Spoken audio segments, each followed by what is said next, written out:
تعالوا النهاردة مع بعض نعمل ألذ وأطعم وصفة شيش طاووق بطريقة سهلة جدا. هتعمليها في البيت لأولادك وهتعجبهم وهتدمنوا الوصفة دي برضو تنفع على سفرة رمضان، هتبقى جميلة جدا يوم يعدي معاكي. فاتمنى بجد وصفتي للنهاردة تنال إعجابكم. لو عجبكم الفيديو لايك وشير للفيديو، ولو لسه بتشوفوا قناتي لأول مرة بجد اتمنى تشتركوا في القناة وتفعلوا زر الجرس للكل عشان كل ما انزل فيديو يوصل لكم. فتعالوا نسمي بسم الله ونصلي على رسول الله ونبدأ في الوصفة بتاعتنا. اول حاجة انا عندي الصدر هنا مخلي، وطبعا احنا خلينا فرخة كاملة من العظم، وخلينا كمان فرخة تانية قسمناها على كذا أكلة وطلعنا منها كذا أكلة.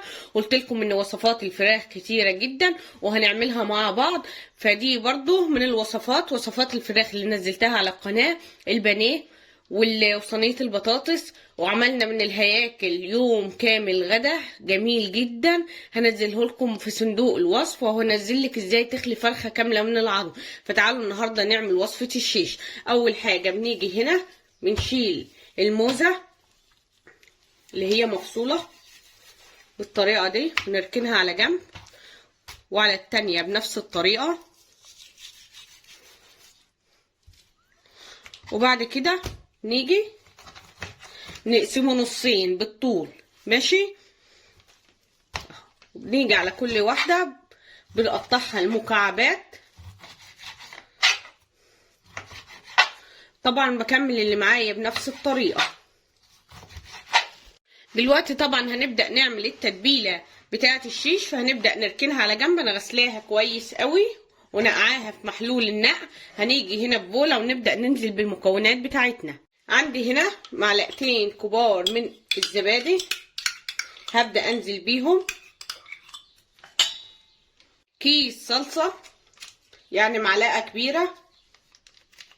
هننزل بحبة من الخل، حوالي 3 معالق كبار من الخل، 3 معالق كبار من الزيت. هننزل هنا بليمونة كبيرة نبدأ نعصرها، معلقة كبيرة من الثوم المفروم. ودلوقتي هنبدأ ننزل بالتوابل.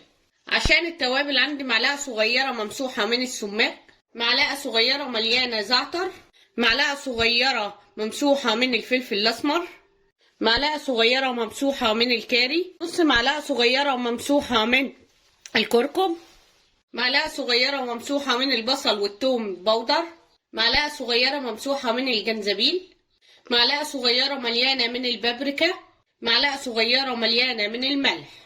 هي دي التتبيلة طبعا بتاعتنا. هنبدأ نقلبها كويس قوي مع بعضيها.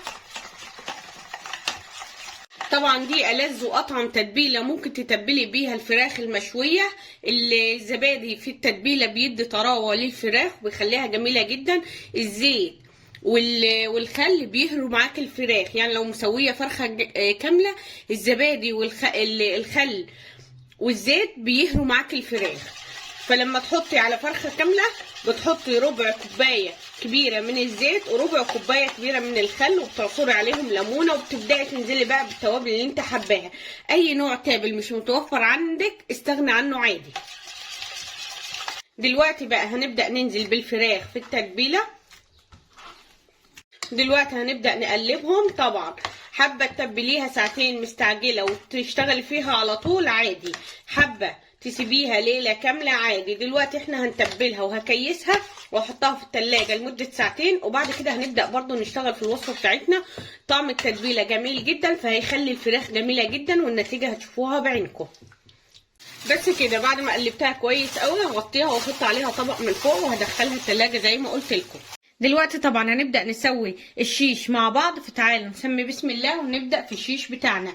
لو انت حابة تحطي خضار، انا مش طبعا بتجيبي الطماطم، هي المفروض بيبقى شيري توميتو، بتبقى طماطم صغيرة جدا بتحطيها زي ما هي. لو مش متوفرة عندك عادي بتجيبي الطماطمية تقطعيها على نصين بالطريقة دي، والفلفل بنفس الطريقة بتعمليه برضو مربعات. يعني ممكن تقطعي قرن الفلفل كده بالطول وبالعرض يطلع معاكي 4 حتت. لو الفلفلايه صغيره قطعيها على 2. البصلايه زي ما هي بتشيلي الحته اللي من فوق والحته اللي من تحت وبتبداي تقطعيها على 4 اهي. منتهى السهوله ولا اي حاجه. دلوقتي بقى هنبدا نسمي بسم الله. بصوا لو حابين طبعا هشتغل معاكم في الخضار بتبدأي من فوق، عشان الحتة دي بتبقى بتساعدك على تدخيل الفراخ بالطريقة دي.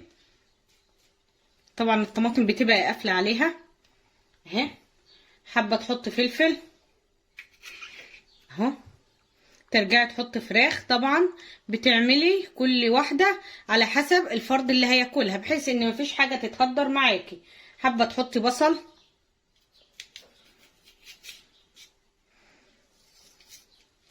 ترجعي تحطي تاني فراخ، وهكذا.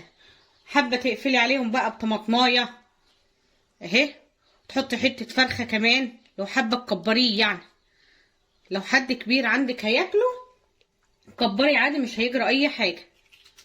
بس اهي منتهى السهولة عملناها ولا اي حاجة.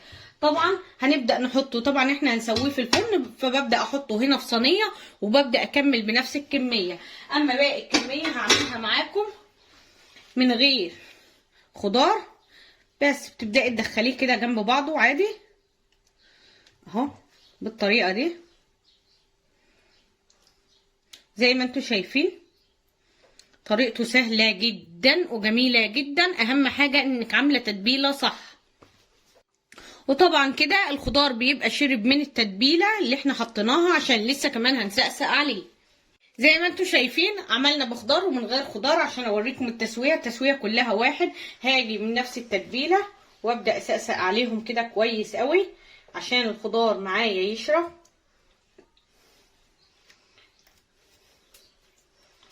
طعمه تتبيلته ممتازة. بس دلوقتي طب انت هتسويه ازاي؟ هقول لكم تسويته. التسوية بتاعته لو الفرن عندك بيشتغل بس من تحت لوحده ومن فوق لوحده، بتبداي تشغلي الفرن على اعلى درجه حراره من تحت لمده ربع ساعه، بتسيبيها لحد لما بيسخن كويس قوي. بعد كده بتطفي من تحت وبتشغلي من فوق، لان التسويه الشيش النهارده معانا هنسويه تحت الشوايه على طول، الرف اللي تحت الشوايه على طول. دلوقتي طبعا بعد ما الفرن سخن جامد جدا معايا، هبدا اشغله من فوق ونحط الصينيه على طول تحت الشوايه وشغال عليها من فوق. كل ما تاخد اللون من جنب نروح قلبينها للجنب التاني ونسقسق عليها من نفس التتبيله، وبعد كده نرجع بعد ما تاخد اللون نقلبها على الوش الاولاني، وهكذا. طبعا احنا عارفين ان الصدور بتاعت الفراخ ما بتاخدش وقت خالص في التسويه. طبعا زي ما انتوا شايفين انا حطاها تحت الشوايه، الرف اللي تحت الشوايه على طول، والنار عليه عاليه، وهسيبه بالشكل ده لحد لما يبدا معايا ياخد اللون. شايفين الجمال والحلاوه؟ هتقولي لي العيدان من تحت اتحرقوا ليه؟ لانني ما كنت مستعجله فما حطيتهمش في ميه. المفروض بتنقعيهم لمده نص ساعه في ميه عشان ما يتحرقوش بالطريقه دي. زي ما انتوا شايفين بقلبهم على الوش التاني، وهرجع اسقسق عليهم من نفس التتبيله اللي احنا كنا متبلينهم بيها بالطريقه دي. طبعا زي ما انتوا شايفين انا سويته في الفرن تحت الشوايه على طول. لو حابه تسويه عندك جريلا حطيها على النار، ادهنيها دهنه زيت وسيبيها تسخن جامد قوي، وبعد كده انزلي بالعيدان بالطريقه دي، وكل ما تاخد وش اقلبيها على الوش التاني وسقسقي عليها لحد لما تستوي معاكي والخضار يستوي. بس كده. حابه تشويها على شوايه فحم برضو هتطلع بنفس الطريقه معاكي من الوش ده للوش ده شويه، وهتطلع معاكي بنفس النتيجه. طبعا انا هفضل كده اديلها وش على الجنب ده ووش على الجنب ده لحد لما الخضار يدبل معايا ويتشوي والفراخ تكون استوت. بعد كده نبدا نقدمها مع بعض. الفراخ زي ما انتوا شايفين الجمال. هحط فحمه ونزلت عليها بنقطه زيت بالطريقه دي، وهسيبها شويه تاخد من ريحه الفحم، وبعد كده نبدا نقدمها. شايفين الجمال وشايفين الحلاوه؟ هنبدا دلوقتي نشيلها. بصوا حاجه تشهي النفس على الاكل. وكده وصفتنا للنهارده خلصت. شايفين الجمال شايفين الحلاوه؟ الفراخ معايا بصوا مستويه حلوه قوي، بصوا جميله جدا، والخضار اللي معاها الطماطم والبصل والفلفل كله مستوي.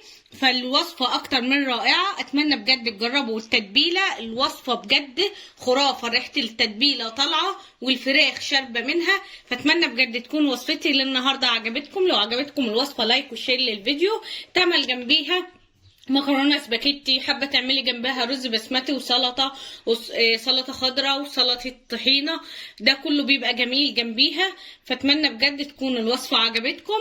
لو عجبتكم الوصفه ولسه ما اشتركتوش في القناه، اتمنى تدخلوا تشتركوا في القناه وتفعلوا زر الجرس للكل عشان كل ما انزل فيديو يوصل لكم. واهم من كل شيء، صلوا على رسول الله.